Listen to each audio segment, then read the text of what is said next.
All right, guys, welcome back to Crossman Productions. We've had, like I told you guys earlier today, we've had a busy week.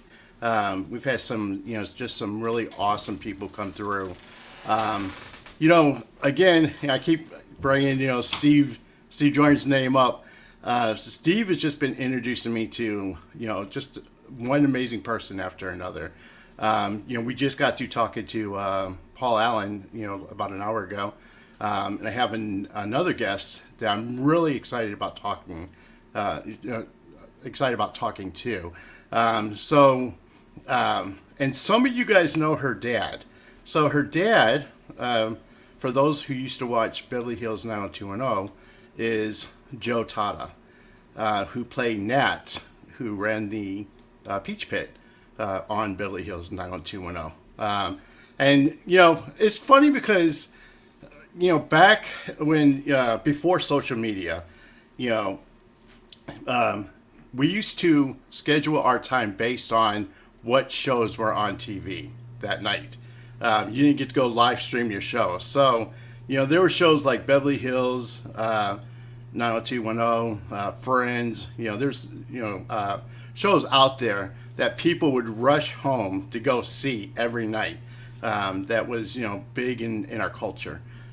So I'm really excited about bringing, Kelly Tata in and be able to talk about, her dad. But, more importantly, I'd like to hear her story and her personal journey as well. So, and I also wanted to let you guys know that we are running a contest for season 3. So for season 3, everybody asks me, how do I choose my guests? And normally I go through different media sites and I find people I feel like have interesting stories, and I invite them on the show.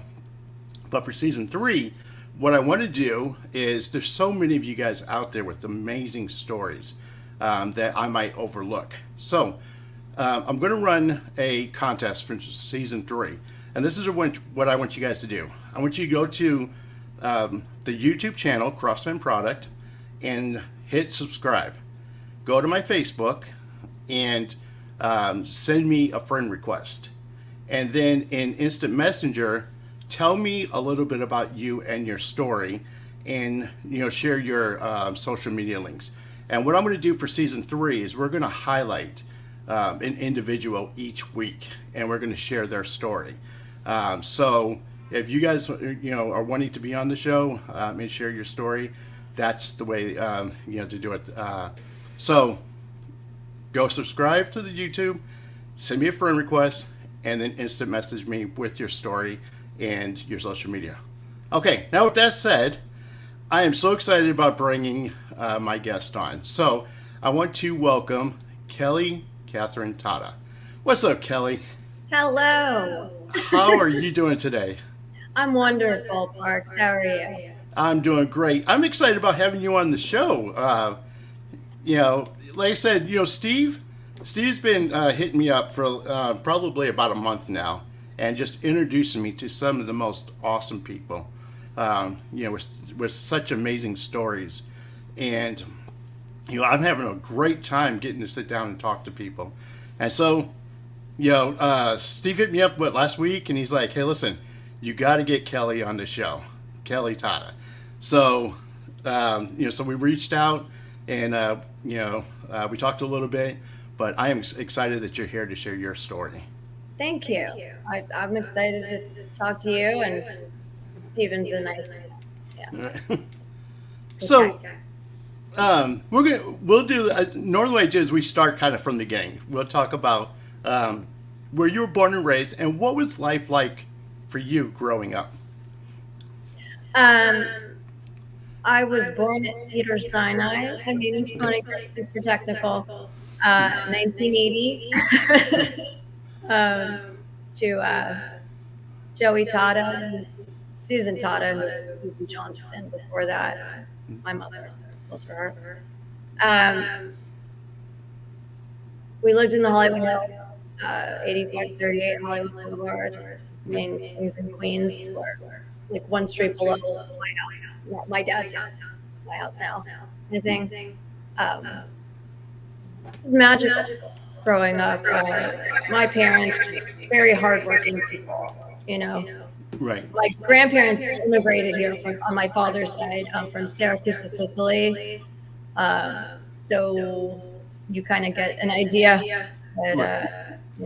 how that goes, and it just between my father's discipline and my mother's etiquette and schooling, like two of them, amazing, just Wow. amazing parents. I don't know where to go with Cool. So now most people know your dad from obviously the show 90210 was playing Nate, the guy who was that. That's yeah. He wore that on the show for 10 years. Oh wow. Yeah, So I miss. yeah. Um, so people know him from the show from Beverly Hills 90210 as Nate, the guy who owned the Peach Pit. But I want to and we'll talk a little bit about your dad because I know that there's some things you want to share. But I wanted to bring you in and kind of get to know you too as a person. I'm sure you get asked a lot about your dad. Because of the relation and all that. But I want to learn more about you. I know that you did a little bit of acting, and you were on the show a couple of episodes. Is acting something that you wanted to pursue, or what's your passion? Writing. Writing. Okay. Yeah, absolutely, 100%. I don't know how to really go about that other than I want to say pen to paper because I'm kind of old school, but Right. yeah, I love writing.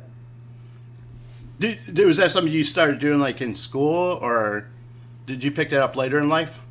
No, it was actually kind of just normal, natural for me. Like I always kept journals and diaries, like 7, 8, 9, 10 years old. Precocious kind of thing. I think that's the right word. Right. Um, yeah, I love writing. It's a great outlet. It's you look back and like this doesn't lie. You know what I mean? Like Right. Right.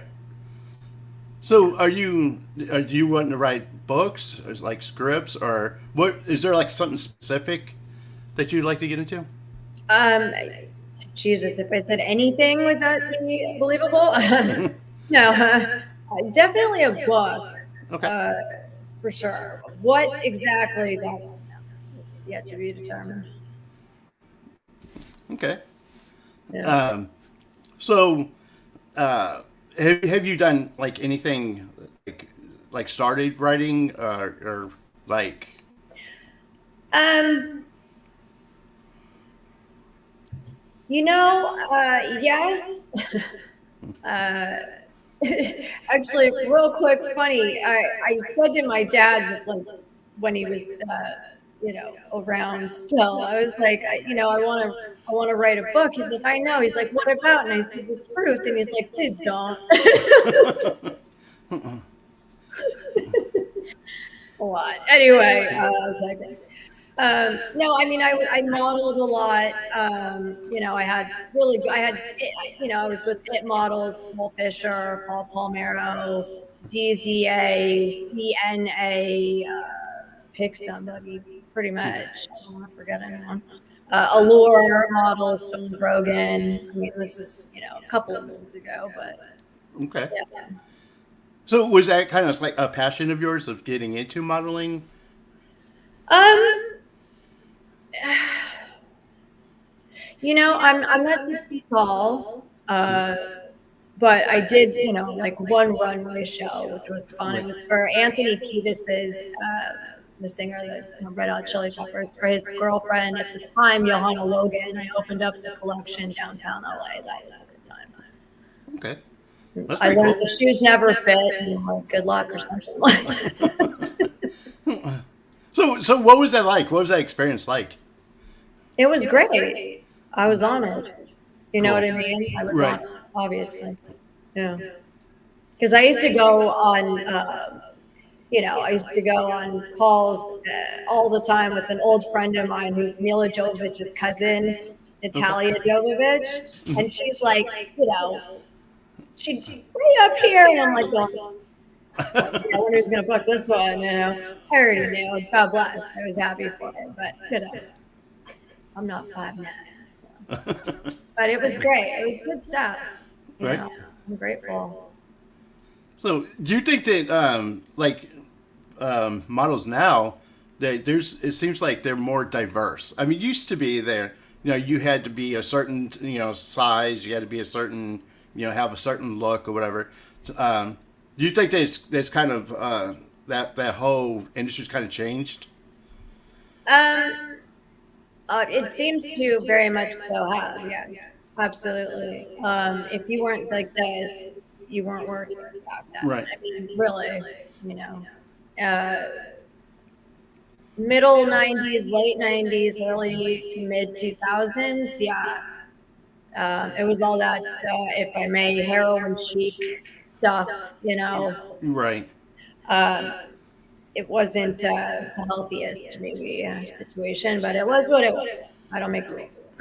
Right. Right. So, I've noticed now because it's become more, I guess, diverse, and people are more. But back then, I guess they were.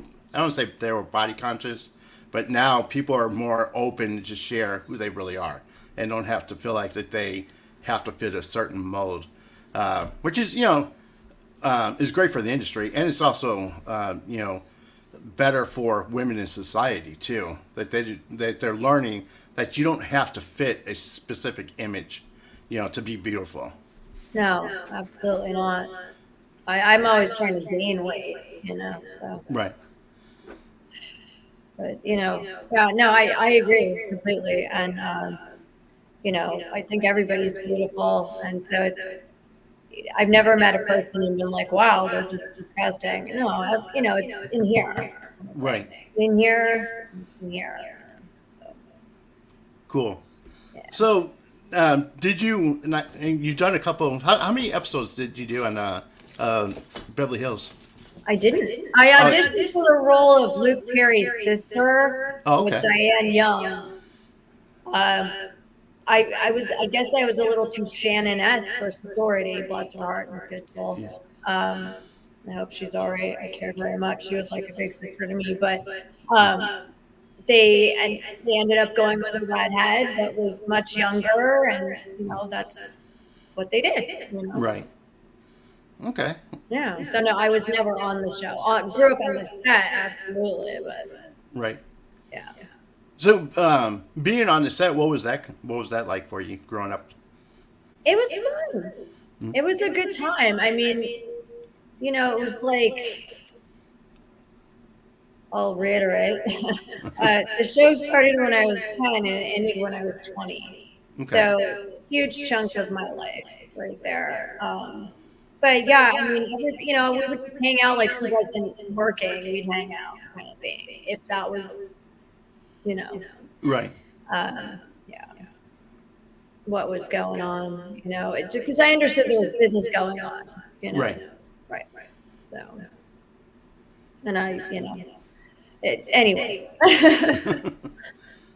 And so, so when your dad was on the show, being one of the main characters, he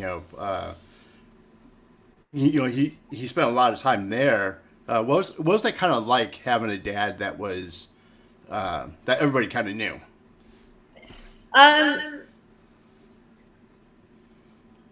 He, people already knew him. I mean, my dad came out here from Korea.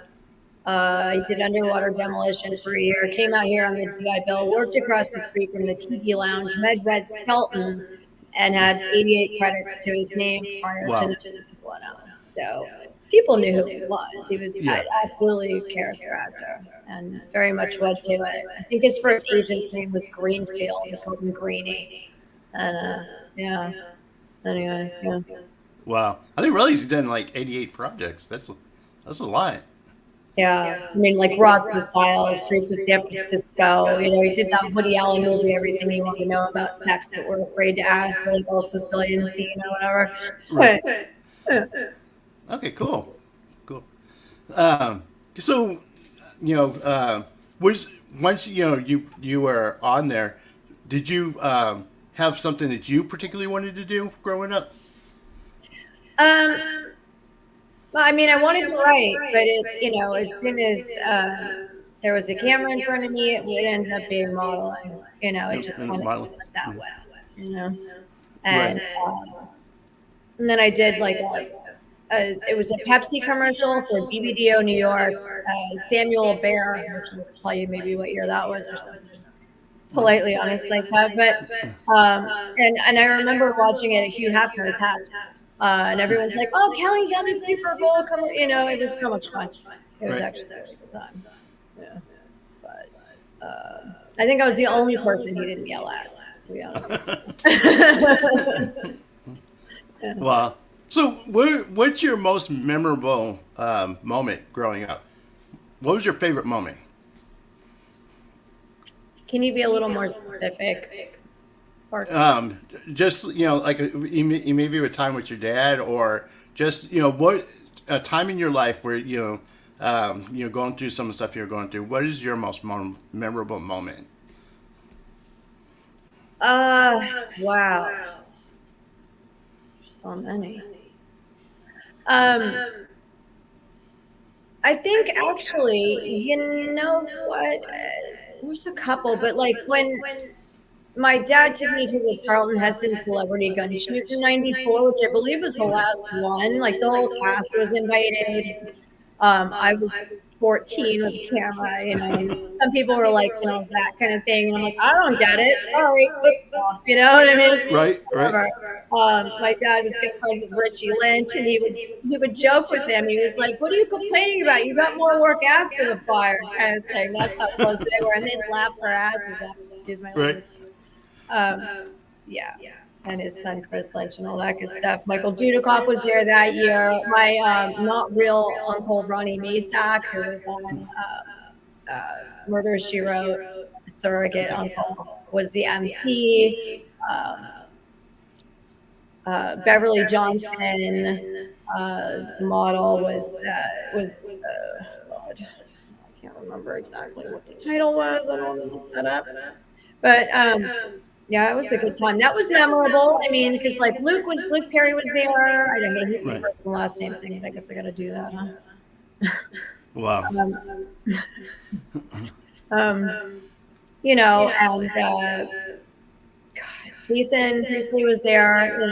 Just it was, and my dad won first place in the handgun competition, and Luke like snuck by with this shotgun, and he's like, "Shh, I'm hunting rabbits," and it was Wow. just so cute because I was 14 at that time, but Right. it was a good time. I gotta tell you, I was place shooting, and it Right. was fun.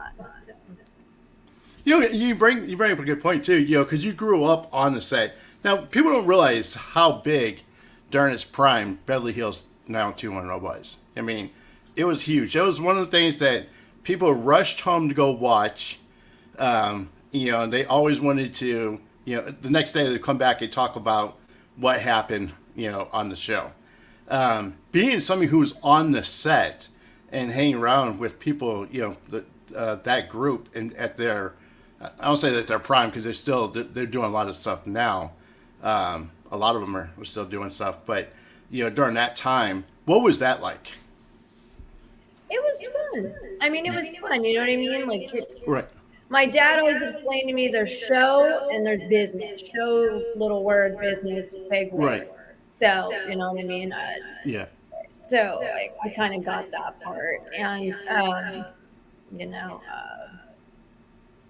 yeah, I mean, it was fun. It was really just a good time. And, I do miss those days, I will say. I mean, that was like a second family to my father, and absolutely for me as well. What do you think the biggest lesson you learned was during that time?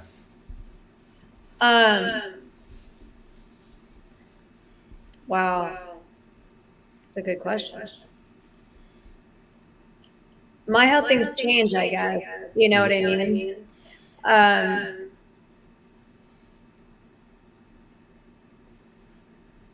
I don't know quite how to answer that. I don't.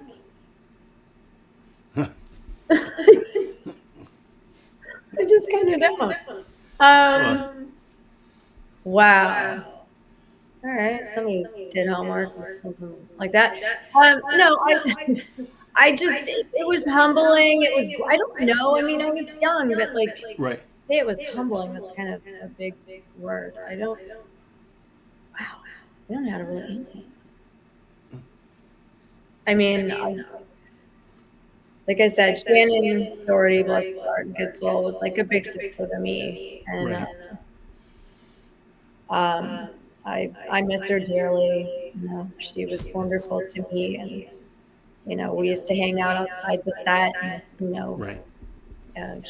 she'd come and get me from like Mirabelle when it was Mirabelle on Sunset, you know. Right. We would just have a good time, you know. It was nice. You know, you talk about that because it was such a big part of your life. What was it like when the show came to the end? Oh, yeah. Well, I mean, I think everyone was surprised it made it like about 10 minutes or something, to be honest with you. Right. Um, no reflection on the spellings. I mean, really, yes, I know I put them down all day, which is obviously a joke. I think you caught the sarcasm, but you know what? Really? Yes. Well, I didn't produce a salad that made sense last week or something stupidly honest like that. So, you know, um, I have a tremendous amount of respect for these people. Um, where do I go from here?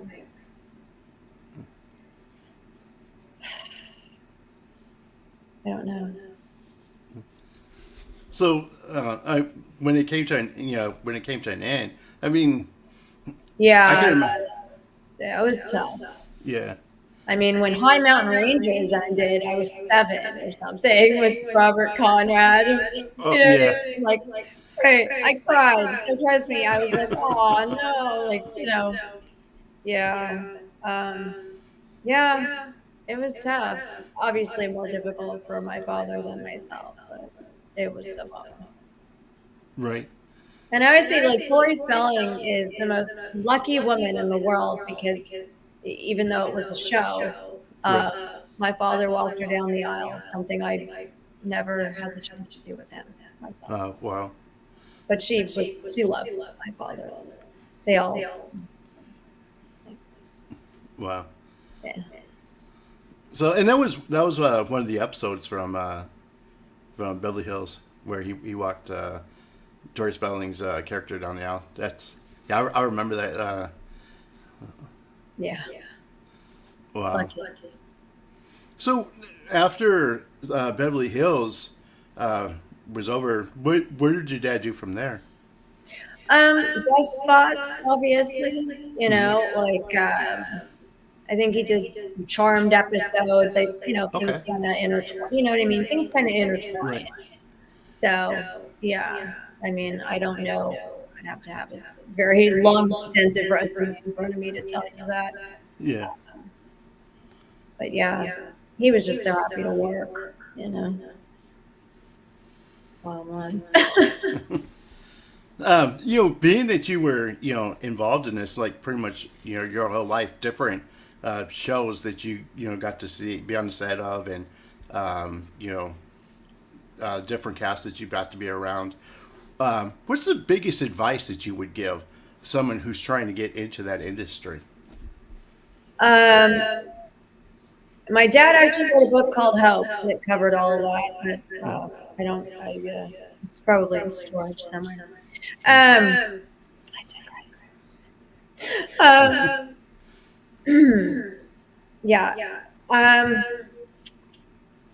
basically, you got to. I mean, I would say, you know, get an acting teacher. You know, obviously, biggest thing of all, really, it does matter who your representation is. It very much does. Um, also, be on time, man. That's if your call's at 7, be there at 6:59. Right. or whatever. Really, is kind of my train of thought. Um, do what you're told to do. Your book or your day-to-day says you do this or you do it. Because, unless, you know, absolutely unscrupulous kind of thing. Um, you do what you got to do. But yeah, I mean, there's so many people and there's so many talented people. And to think of how many talented people get overlooked because they don't have the right representation. They don't have a big team behind them. Or, they've done a film, but it's not, everywhere kind of thing. Right. How hard people work and it just gets overlooked. It's sad. Wow. So I'm very supportive of independent stuff as well because people work very hard. Cool. Do you think that because of technology and all the different avenues that there are for independent filmmakers, that people have an easier chance or a better chance of getting in than they used to? I would hope so. Because I don't know how all these variables work. You know what I mean? It's Right. like, let's say you go on TikTok, great for exposure. I don't know. It's like then everybody has their own, you know what I mean? Like then everybody Right. has their own show or their own moments. Or like I don't know how to say it, and it's not a belittling of it, obviously. Right. Um, but just stay authentic, people. Like that's all I can say. I keep it honest and real. And it sometimes isn't attractive, but it's always tied up in a pretty bow, but it's, the Right. truth. That's where it needs to be. Cool. So, do you have anything, any projects or anything you're currently working on? Yeah, probate. And I have a great lawyer and everything's going well. I'll leave it there. Okay. you know. Okay. And we talked a little bit about your dad. I want to kind of talk about him a little bit. Now, your dad passed away last year. 22, August. Well, his death certificate says the 25th, but I was in so much shock. It probably very much was. But I stayed about 2 hours after he passed. I was in so much shock. I held this man and patted his head for 13 straight hours. Everyone's like, eat something, drink something. I'm like, but he can't. Right. Yeah, I'm an only, I don't have siblings, a husband, a freaking goldfish. So other than my mother, as far as blood relations and some family in Canada that has kind of made it clear how necessary they consider me to be, and I don't recall them. Yeah, it's just me. So, but anyway, I like to veer off if you haven't known. That's okay. It's okay. So first of all, I'm gonna give my condolences because I know your dad was a great guy. Thank you. And I wish that I could have had him on the show and talk. No, please. Yeah, you guys would have had more fun than we are, and I'm sorry. I want to play and enjoy. I just don't. I don't. I don't know how this ebbs and flows. It's your show, obviously. Shocking stuff. Like, what? You're kidding. Yeah. A lot of good things. I mean, like, I don't know. Like, you ask, I'll tell you. It's been an interesting life. I feel like I've lived about 20 lives in one. Right. And, yeah, no, go ahead. No, I was going to say, let me ask you this. Because your dad's been through, through the gambit. He's done, so much. And, his character was known for giving advice on Beverly Hills. That's, all the characters come in there, they would get advice. What was the best piece of advice your dad gave you? Alphabetically? I mean, he operated on, on common sense. Right. He wasn't a book smart person. He was a commonsensical, logical person. Right. So, just, God, there's so many things. Water seeps to some level, or emotional equilibrium, or I mean, he taught me hand-eye coordination. He taught me. I mean, every second of my life he spent with me, 0 to 7, because I guess he read those are the most formative years or whatever. But no, Right. I mean, basically, he said like you can be in love with somebody, but if you don't like them, Right. forget it. Like it doesn't matter. You know what I mean? And Right. I think I was about 38 years old before he said get married. Because everyone's like, I haven't even married. I was like, oh, really? I wasn't Well, raised to get married, let alone marry rich. What the heck this means? Like, I'm just a nice person who, like, you know what I mean? Like, I right. care about people, and I like this isn't, I'm not like, well, I see people out like, what kind of car do you drive? And I'm like, you did not just ask him that. Well, Business. But, anyway, I don't really get this whole attitude. I grew up here, 3 square mile radius, right. West Hollywood, Beverly Hills, Hollywood for a brief period. When I was engaged to Anthony Valley, the guitar player of the original Crazy Town, which is this. Well, But yeah. He's married now and all that good, I'm jumping around. But anyway, he's married now and all that good stuff, so I'm happy for him. We all had some good times. cool. Yeah. There's so much to cover. I don't even know where to, begin and, Right. so. Cool. My mom's water broke in the grotto at the mansion. They took the party to Cedars. I guess that was a foreshadow of things to come. I don't know. But no, I'm a very hard working, very responsible, very, if I give you my words, I don't have time for gun smoke and I don't know. Can I swear? Yeah. Yeah. You're fine. Yeah. Okay. I don't have time for gun smoke and bullshit parts. And that's also why I think that this business is so difficult for someone like me personally. Right. And I don't know how my father navigated it, to be honest. Because so many people are so full of shit. And I'm like, wow, you know what, man?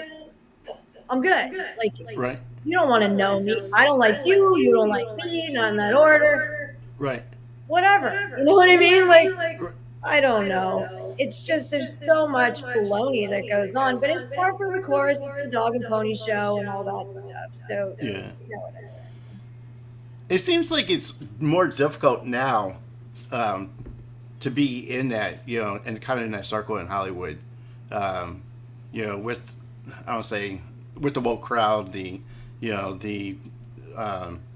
way things have gone. I mean, used to, I just had Bennett Yellen on, that was one of the writers of Dumb and Dumber, and we were talking about how he couldn't do that show now. Like, he wouldn't be able to come out with Dumb and Dumber now because now everybody would think everything is so offensive on it. You know what I mean? So to me, Hollywood has kind of changed, but it's not changed for the better. You know what I mean? It's like they miss out on so much. Yeah. Absolutely. Yeah. I know. I ran a studio. I forgot to mention this. Okay. All the things I have. Tell us a little bit about the studio. Yeah, right. No, it's a joke. Oh, okay. I thought, okay, maybe you got into the studio. No, So what are you hoping to do next? I advocate a lot for Alzheimer's. That's near and dear to my heart. I do it about every day, to be honest with you. Right. As far as time for me, that's something else because I'm a caretaker. I care about other people. I want to help other people. Right. So I'm finally getting to that point in my life again where I can do what I want when I want to do it, how I want to do it again. Right. But it's been quite a ride. Because sadly, people get older and people think they can take advantage of that. Yeah. So, well, hi, I'm his daughter. How's that work out? Anyway, I'll just. So let me ask you this. Because you are a big advocate for Alzheimer's, what advice do you give other people whose loved ones are diagnosed with Alzheimer's? The roles are reversed. Mm-hmm. You're the parent, Right. and when they get persnickety or whatever, for lack of better words or not, or they're argumentative or whatever it is, just Yeah. go with it. But I didn't do the placation thing, and I don't suggest that because I think it's worse for the patient than it is for the family all day long. Mm-hmm. When you can't tell somebody that you're in pain or you're scared or your shirt's too tight or your socks don't fit properly or whatever it is, Right. when you can't communicate that, that's a whole other level right there. And so I did all that for him. I was like, no. Mm. I was running around motion picture like I ran the place. No, I was running around like my father was a resident there and Mm. had a conservator who wasn't. So Well, yeah. if somebody suspected their loved one is suffering from Alzheimer's, what's the first thing they should do? Go to your primary care, Uh huh. and if they see fit, they'll refer you to a neurologist Mm-hmm. kind of thing, which is what went on with my doctor. I have a wonderful doctor, Dr. Maurice Levy, Okay. who was my father's doctor as well. Um, and yeah, I took my dad to him, and he knew something was hinky because people don't switch up memos overnight, kind of thing. So he sent him to a doctor at UCLA, and yeah, the rest is sadly history. Yeah. So are they close to coming up with a cure or? I hope. I mean, because there's like some 16-year-old right now that won't have to go through this, or Right. I don't know. Like they have amazing medication, and but it's to like slow things down. But as far as like a you know Right. ending it, it's basically Alzheimer's. Real quick is rapidly shrinking brain. Mm. So brain foods are important, like Right. beans, like edamame, for example. Or I mean, I've done a lot of research on this stuff, and it's all the stuff that we grew up eating, myself included. I'm Right. going to be 44 next month, myself included. We none of us really, sugar, Mm. big one, big one, big one, absolutely. Wow. So, it's a lot of what our diet is, and Right. now we know. It seems like now with a lot of things now we know. All right, Yeah. but yeah, it's just so sad. You spend your whole life creating memories, and then Right. so just don't argue with your relatives or your parents or any of that stuff if they're whatever they're feeling is valid and it's very real to them, Right. which I cannot emphasize enough. It's very real to them. And don't separate families. I can't Mm. emphasize that either. So, but yeah, just don't bicker. There's no point, and just get involved in whatever's going on. If they're at home and they have care, or you're taking care of them, which is Right. absolutely taxing. I get it because I did that for years before anybody else was around because I didn't know what was going on. Right. He asked me to move back in with him. I left my apartment in Beverly Hills and moved back in with my dad, who was 4 years old. And it was really trying. Wow. Like a decade of life. Yeah, I'm exhausted. Yeah. To be honest with you, but if you're going through it, just keep them as comfortable as possible and keep familiar things around. And that's the problem with some conservators. They don't do that. They Okay. need the things that are familiar, smells, sounds, music, things that are mentally tangible, Right. um, you know, things of that nature. I never even got a chance to make my dad bread sauce again, which, quick sauce is kind of like something that, being a Sicilian daughter, other than my mother's, mostly Scotch, Canadian, and Dutch, but that would have been good. I mean, he needed to smell garlic and listen to Crossman and Count Basie and all the things that he loved, and Right. it became whatever other people. So I'll politely leave that there Right. because I can go on, and you'll be gone, and I'll be talking to the air. That's how passionate I am about this one. Oh yeah. Is there a reputable organization out there that you recommend for Alzheimer's that I people mean, can donate to, or? I would recommend the Alzheimer's Association. Mhm. Yeah, absolutely. Um, yeah, I mean, I stand with them completely.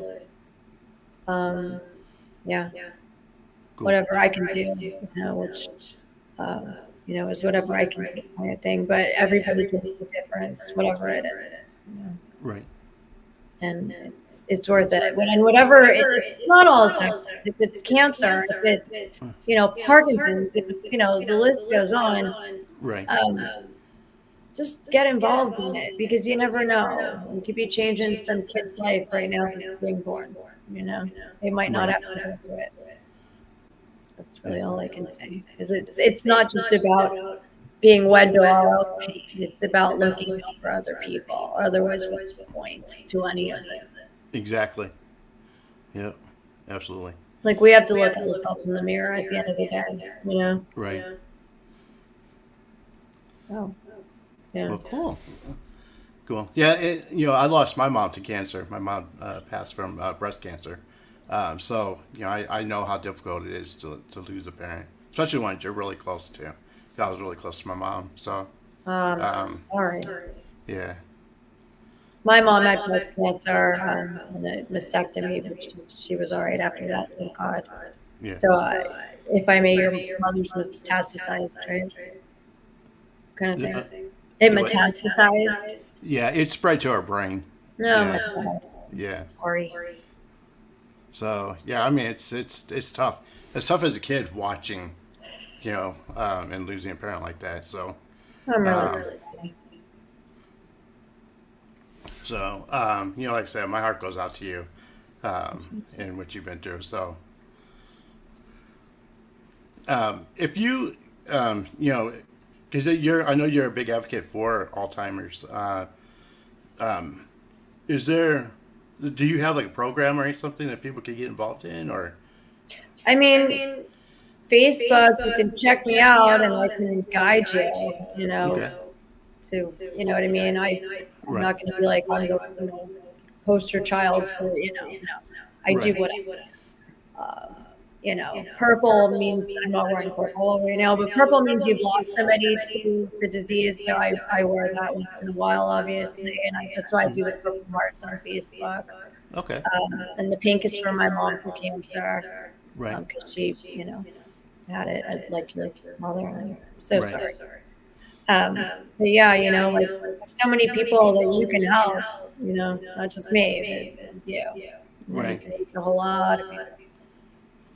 Because people feel alone with this Right. stuff. Yeah.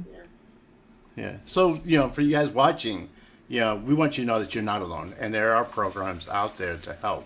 And there's people out there, too, who can, share knowledge and help, help you walk through these processes. So don't be afraid to reach out to these people. That's what they're there for. And, like Kelly said, at the end of the day, we're supposed to be here for each other. And if we're not here for each other, then what's the purpose? And to me, that's why I believe everybody's purpose in life is no matter what you're doing, what platform you're at, if you're an actor, if you're a musician, if you're an athlete, doesn't matter. That platform is there for you to use your ability to help others. So, I want to thank you so much, Kelly, No, for being thank on the show. you. No, thank you. So I really enjoyed, sitting down and getting to talk to you. I We know we should had do it some. again. We'll have more fun next time. I'm sorry if I was a bore. Oh no, no, you're I'm a good. very sober person, so I'm not that exciting anymore, I guess. I'm looking forward to having a cup of coffee after this or something stupidly honest. You know what I mean? Well, I'm really glad A you little came on. compliment. I'm really glad you came on and got to meet you. I know we had a little bit of hiccup with Oh no, technology. go ahead and lie. Go ahead, just a little bit of it. Go ahead, a little bit. That's No, no, no, no. I enjoyed it. I enjoyed it. I enjoyed having you on and getting to know you. You're a Uh, sweetheart. I appreciate your time. I really do. so, and you're welcome on the show anytime. Oh, Anytime, good. See you tomorrow. awesome. Tomorrow we'll set it up. How many people want to do that with you, I bet, right? They're like, but I can, and you're like, no, it's not how this is. Get off my show. Go on. We'll talk later. No, there's some kind of. So, yeah, definitely. I'm like, as things come up, that you want to share, don't feel afraid to hit us up. And, I have a feeling we'll be talking very soon. cool. Cool. Yeah, So I'm looking forward to it. absolutely. We have each other's numbers. We're friends on Facebook. Right. Good stuff. You're a good person, and I appreciate your candor as well. You didn't have to bring up your mother. I'm Right. glad that you did. I'm glad that you did. Thank you. I'm Thank you. so sorry. And once again, that you went through that. I wish I Yeah. could wave a magic wand and make it all better, but I can't. But you know what, though? I feel like we go through things so we can share with other people. You know what I mean? As hard as that is, as hard as that was, there's somebody else out there that might be facing the same kind of, pain. So if they can see that, someone like me can make it through it, they can make it through it too. Yeah, exactly. Exactly. So, and my heart goes out to to anybody who's lost a parent like that too, because trust me, I know how difficult that is. May I So, ask how old you were? I was well, it's been about 5 years ago. Oh, it's very recent. Yeah, yeah. Oh, So, yeah, and that was tough too because it was completely unexpected. But and like when she came to us, it already spread. She knew she had it for about maybe a year or two before she told anybody. uh, So by the time that they ended up catching it, it was they really couldn't do much about it. So now I wish she would have said something sooner. But she grew up under the impression that when somebody had cancer, if you operate, it would make the cancer spread faster. right, You right, know, right, so she right. kind of grew up with that mentality.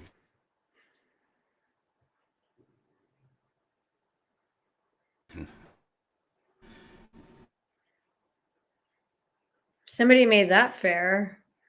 The audio earlier, now it's now you're frozen. Like, shut up. uh, I'll wait with you.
Am I alone doing this? Well, hello and welcome. Everyone's going, oh no. Well, he's gone. Nothing. All right, play me out, Johnny. All right. There we go. I was like, well, he's gone. Hey.